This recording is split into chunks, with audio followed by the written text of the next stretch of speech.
Hello there, and welcome back to episode 17 of Inside the Vault, a Carolina Panthers podcast. I'm your host, Ryan Smith. This podcast brought to you today by the Keep Pounding Podcast Network, and you can follow us on Twitter at KPPounding_FSSM. And this podcast also powered by the Fans First Sports Network, and you can follow them on Twitter at FansFirstSN. Please rate, review, and subscribe wherever you get your podcast into the Tobacco Radio Sports YouTube channel at youtube.com/Tobacco Radio. Well, my latest guest today here on Inside the Vault, she is a host of Charlotte Sports Live covering Panthers, Hornets, NASCAR, and more. Follow her on Twitter at Carla Gebhart and on Instagram at CMets91. She is Carla Gebhart. Carla, how are you? I'm doing well. Thanks for having me. Oh, it's so good to have you on. Let's first I just want to take a moment. Let's breathe. We have won. We're 1-6, but we have won a game. Let's soak it in. It is so amazing. I think fans are so excited that we finally won a game. A win is a win. It just feels so good. So I'll start off with a curveball for you. What does this win mean for the Panthers? Yeah, that's a good question. And I think maybe a lot of us didn't really realize how badly they needed this win. I mean, I think just the vibe in the city around the Panthers organization right now is so much happier, more positive this week. And just, when you go 8 weeks, considering the bye week as well, without a win and you have to sit on that for a while, you just don't really understand what that does to your franchise, to the hope that fans have. And so it certainly means a lot. I was happy to hear, through the Panthers locker room this week that the guys were pretty quick to, celebrate this win, but to kind of put it behind them, right? Because you're, like you said, still only one win on the season. We're going into week 9. And so you have to build off of this, because if you get right back in a slump this week against the Colts or the following week after that, then it's going to be the same narrative that we had really to start this season. So it was a much needed win, a big boost. I think it was a boost for the confidence of the team, really, because it really did take all 3 phases of the game for them to get this win. So yeah, I think it means a lot, but they're going to have to keep going, and they've got to get some more wins under their belt. If they could put together a little streak, I think we would all feel a lot better about the way the season, is starting to trend, at least right now. Yeah. We'll obviously get to the Colts game, which is on Sunday. But what are some of those observations from this game against the Texans that you can take as a positive going into next week's game and the rest of the season?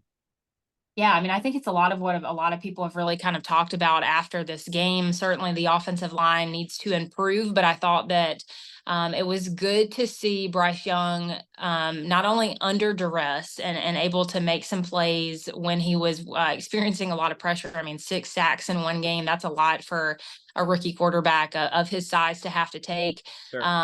But to see him, I feel like they gave him a little bit more freedom.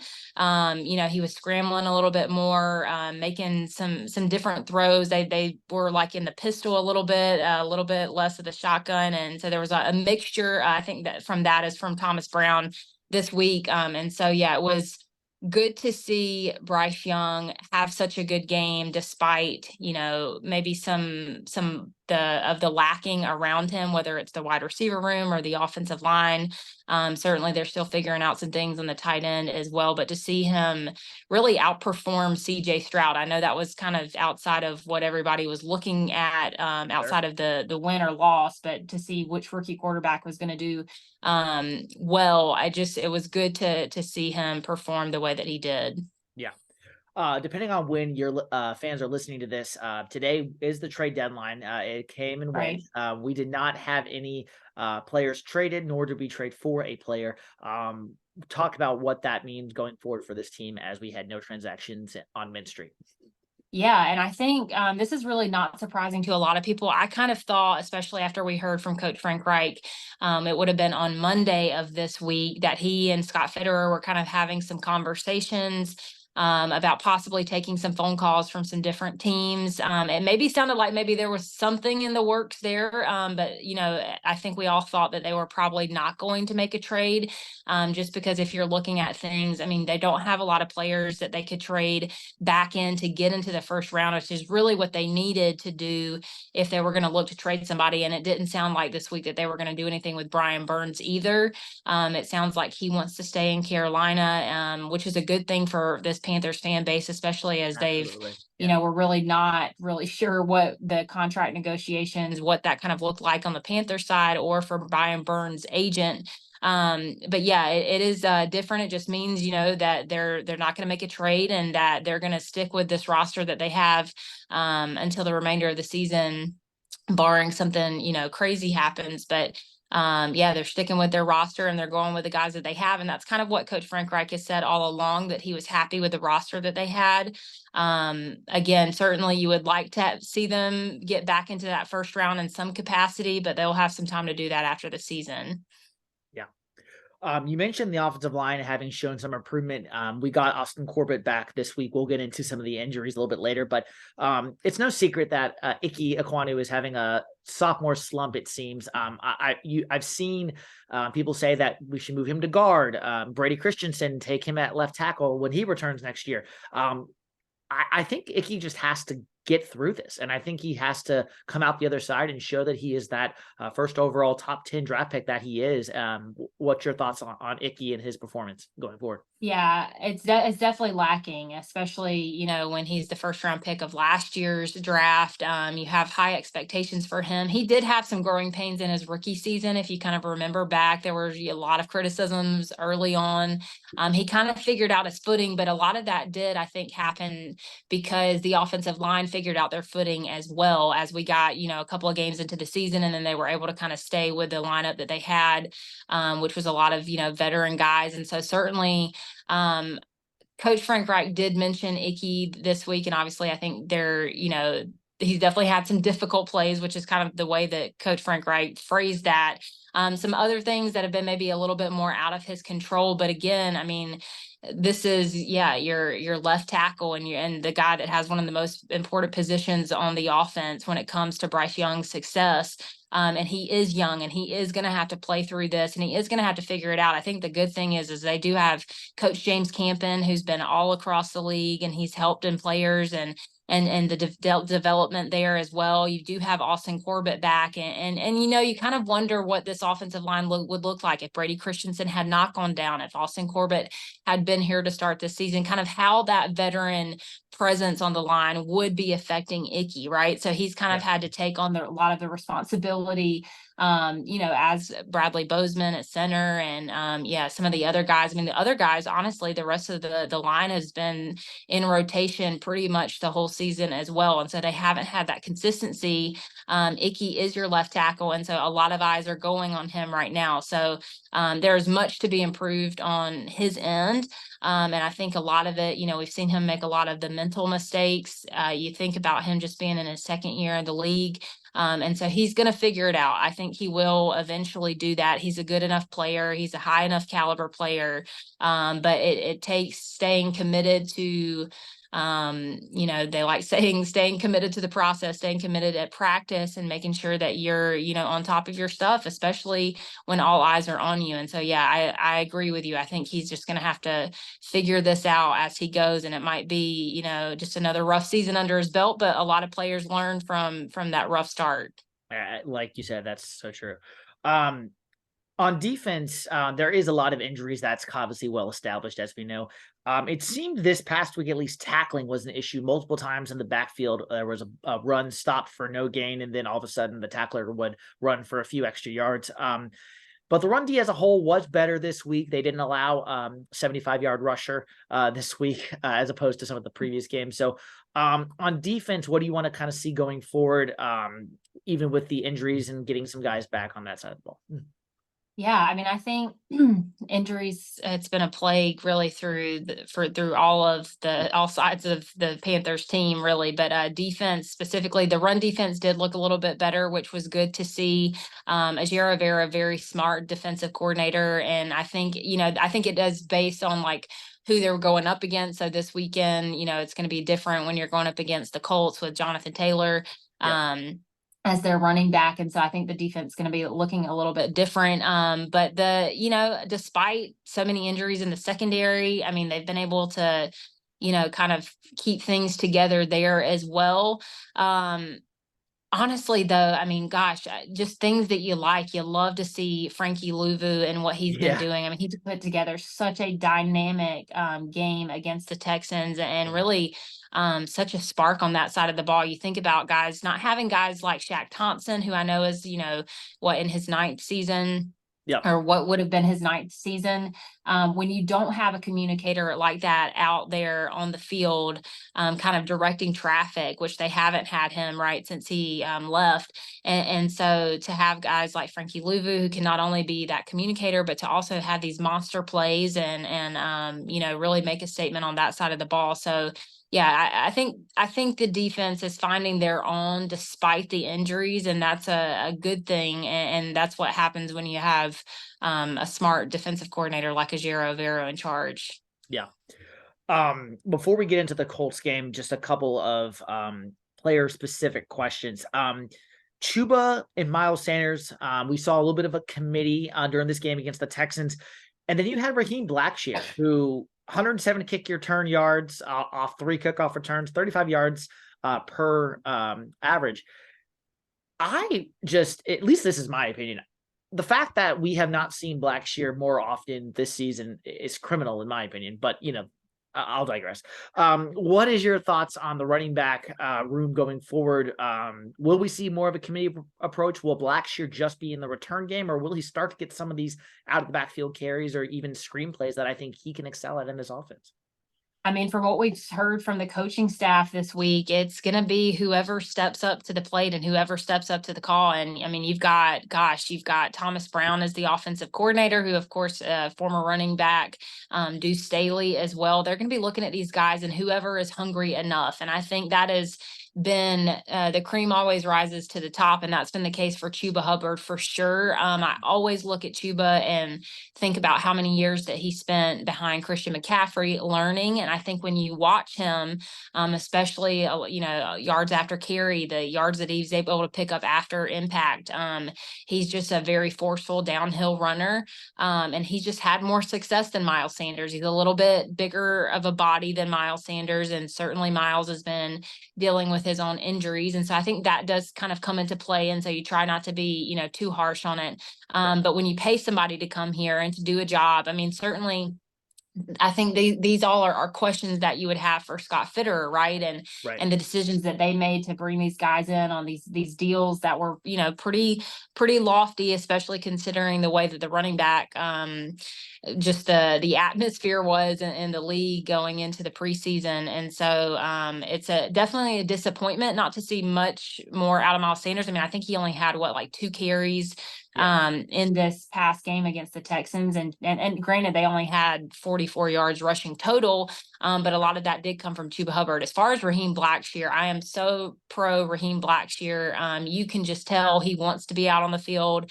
He wants to do a good job, whether it's on special teams, whether he gets the ball. I mean, yeah, he picked up a couple of great catches in that game. And it really, when I went back and looked at his stats after the game, I thought, gosh, I thought he had more production than he did. But it's just because every time he was out on the field and he was given the ball, he really made a statement. And a lot of the fans, I think, probably took notice in that. It definitely comes some more questions for the coaching room on why he was a healthy scratch for so long. And that's kind of to your point that you brought up earlier. I definitely have some questions there. I would love to see Raheem get into the game more. And I think Chuba Hubbard, I think he is your your running back. And so Miles Sanders, I guess we'll see. We'll see how the game plan goes for each team and the way that they want to use him. But just running through the middle for him has just not been successful this season. I mean, it has gone absolutely nowhere. It's really not gone anywhere for anybody that's gone up the middle. And so they've got to figure out some things, because this is not a Carolina team that we are used to seeing with 44 rushing yards. That's like probably a low for, I don't even know how long, looking back. But if you want to to be a physical team, and when you don't have a lot of dominant, talented stars, you need to have a good run game. And so if they want to win some more games, they're definitely going to have to figure that out. And that's going to be up to Thomas Brown too. And I think that's probably something, if he's looking over the film, that he's got to figure out a way to get that run game going, whether, in any way possible. Yeah. Last one, and then we'll get into the Colts game for a little bit. Panthers got Xavier Woods and Austin Corbett back this week. Injuries wise, do you think Von Bell comes back this week? JC Horn, he was mentioned as a minute or two last week by Coach Reich before he gets back. I know I'm missing a few other guys probably, but those are the main two I know on, at least on defense. Who do you think they might get back this week, or if any? Yeah, I don't like to speculate too much on injuries, Sure. just because they don't even let us know in the locker room, or during these press conferences, until they are for sure. I saw Von Bell and JC Horn both in the locker room this week. They look good. I mean, I think they're probably trending well. I think it's just depending on how they're game planning for these opponents, and how, especially with like JC Horn, I don't think you want to push him too much based off like his history of injuries. And so you want to make sure that he's back 100%. I would think that Von Bell is probably trending that way, but I don't know, some of these softer tissue injuries, it takes a little bit of time. And so, yeah, you'd like to see them get some more depth back, especially in the backfield. I think you definitely felt the presence that Von Bell wasn't back there this week. And so it would be good to have him back. But again, I'm sure we won't know until a little bit later this week with those. Yep. Let's get into it now. I waited long enough. Colts Panthers next this week on Sunday. I don't think I have to say this very jokingly. This is a big game for Frank Reich. What does this game mean to him? Part one, and then part two. What are you looking for as your keys on offense and defense?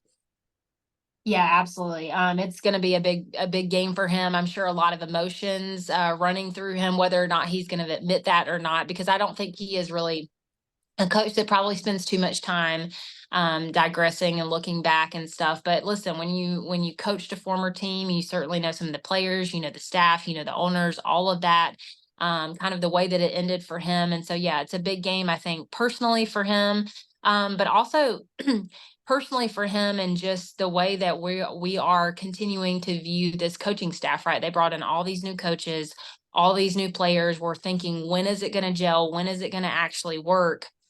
We saw a successful win. It was, maybe not the prettiest win, but it was a win this past weekend. If they can build on that against a team like the Colts, who, I think from the outside perspective, you're looking at a lot of the rest of the Panthers schedule, and you feel pretty good about their chances, right? You're looking at the Colts going, this is definitely a winnable game. You don't have Anthony Richardson to worry about. Not that he was necessarily a huge worry to begin with, because he was a rookie as well.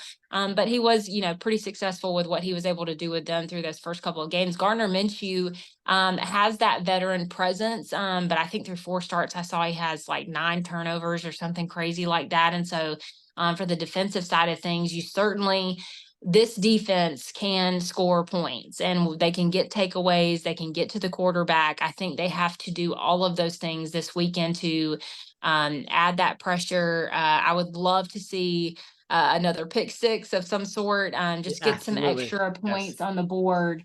Not that the offense can't do that. They can, but it's more so of like having this defense add to that, right? And to give them that boost.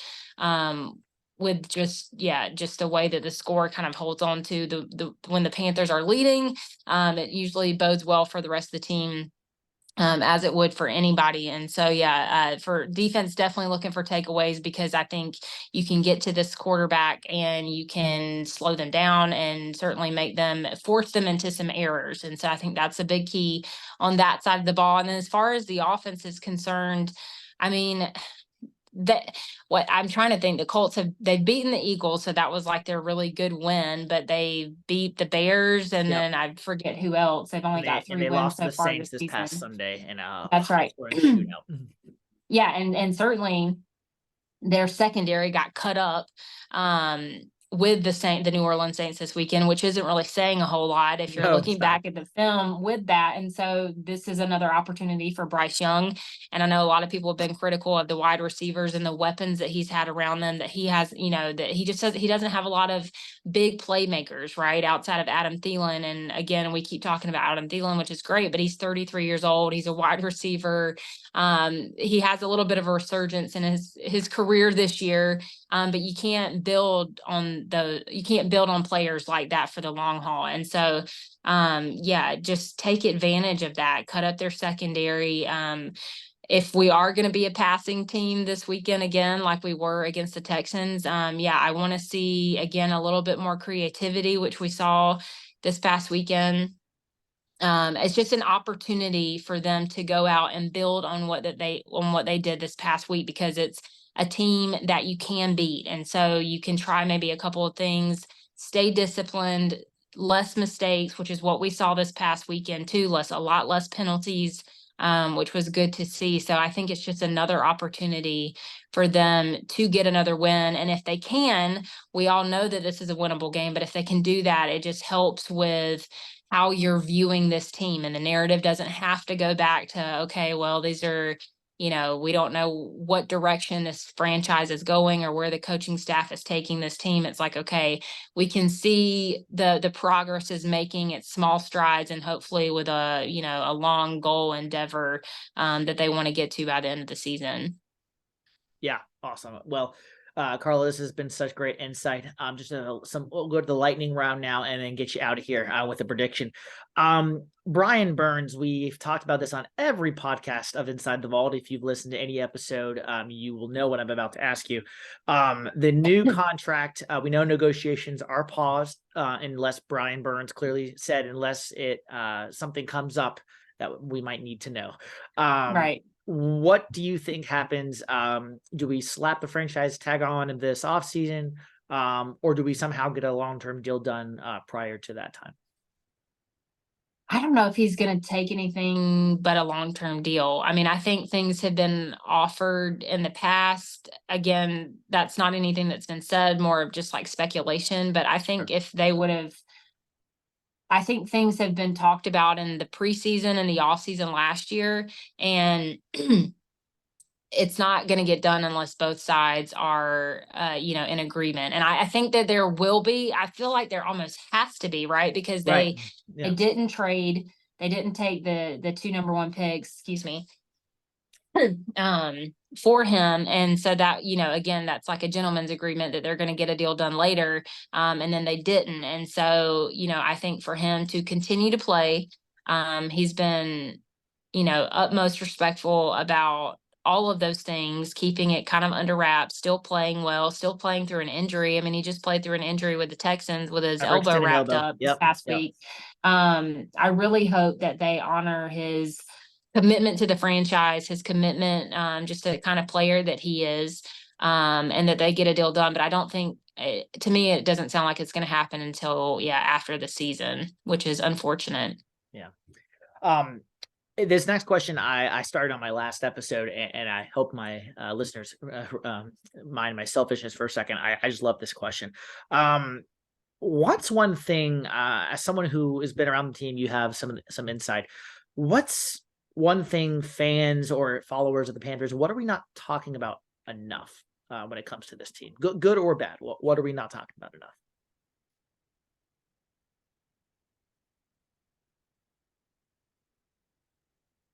That's a good question. And I'm just taking some time to think about that. I think honestly how really young they actually are. I mean, when you're looking at this roster, I know we've talked about that in years past. Certainly with a rookie quarterback, you're going to talk about it a little bit more, but this is a really young roster and a lot of good players, but a lot of players that haven't been refined yet in the league, whether it's with their, how they're approaching these games, how they're approaching their bodies, just a lot of different things. And then I'm actually going to say, I mean, I know that the franchise has been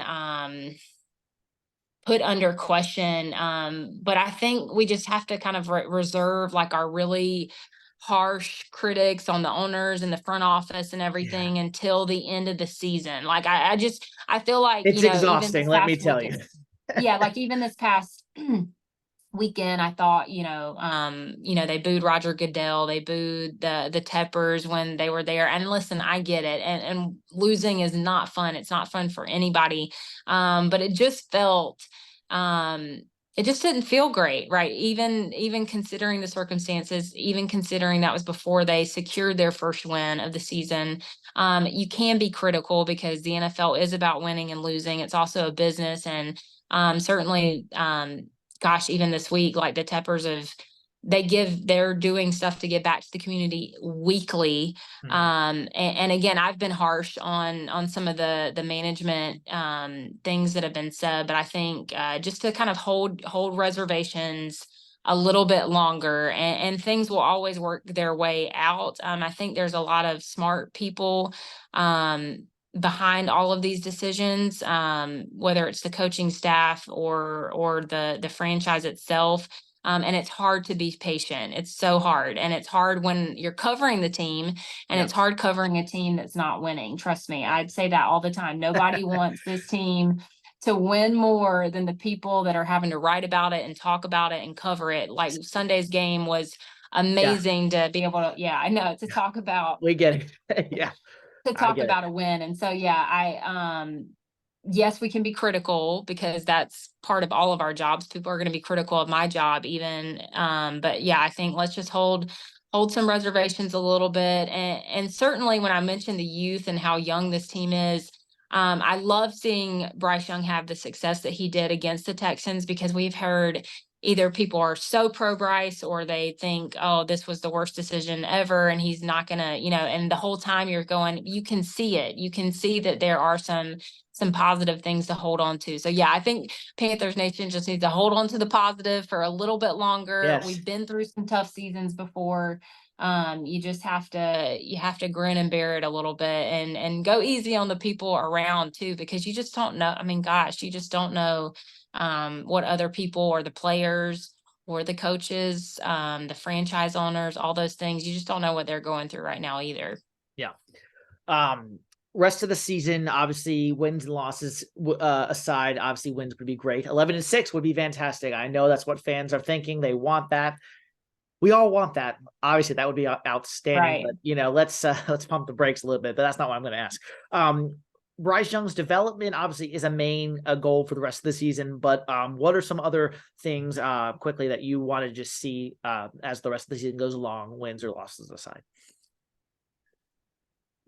I think just more ownership in it, right? I mean, sometimes like you talk to certain players in the locker room, some are taking great ownership of this. Others, I think, are waiting on the success to come.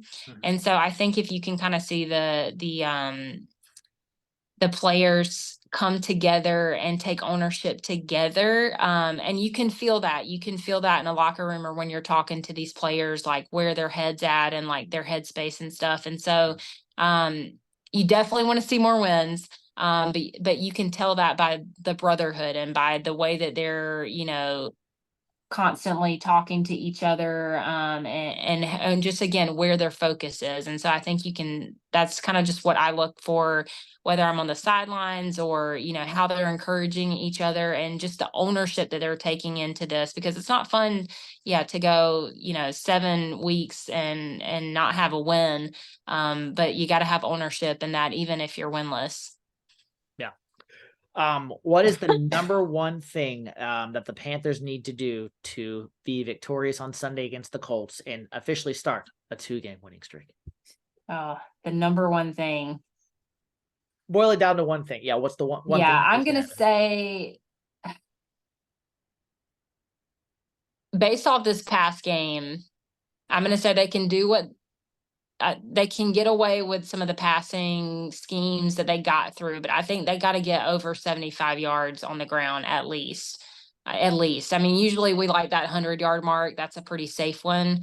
But with Thomas Brown and the way that he caught up that other one, I really don't know what to expect with this one either. But I'm going to say you got to establish that ground game a little bit more, especially going against this Colts take the time off the clock, and just be efficient and mistake free. And do we come out with the victory, yes or no? I'm going to say yes. Yeah, I'm going with the Panthers this week. Okay.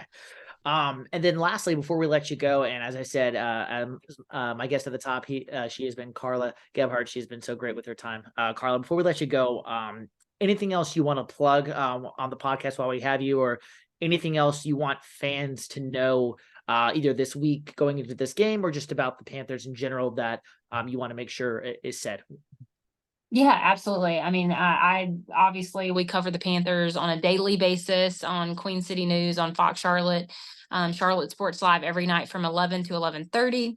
It starts at 10:30 on Sunday, so we have like an hour post game wrap. So if you miss some of the game, certainly tune into Fox Charlotte on Sunday from 10:30 to 11:30. If you catch us before the game on Sunday, that's Black and Blue Kickoff Live starting at 10 a.m. on Fox Charlotte, and we'll be previewing the game. Obviously, we have player interviews. I believe we are sitting down with Thomas Brown this week. So that'll be a pretty big interview, as well as DJ Johnson, and some other players as well that have maybe kind of stepped up a little bit here as of late, especially with all these injuries. So yeah, just be sure to tune in and to watch us. And certainly we love to cover the Panthers more than anything. And again, we like to cover these wins too. So hopefully build on that this weekend. Well, that seems like a great place to end it. Carla Gebhart has been my guest today. Carla, thank you for your time and coming here on Inside the Vault. We appreciate it. Thanks so much. And that will wrap up this edition of Inside the Vault, Carolina Panthers podcast, episode number 17. And rate, review, and subscribe wherever you get your podcast. And we will see you next time.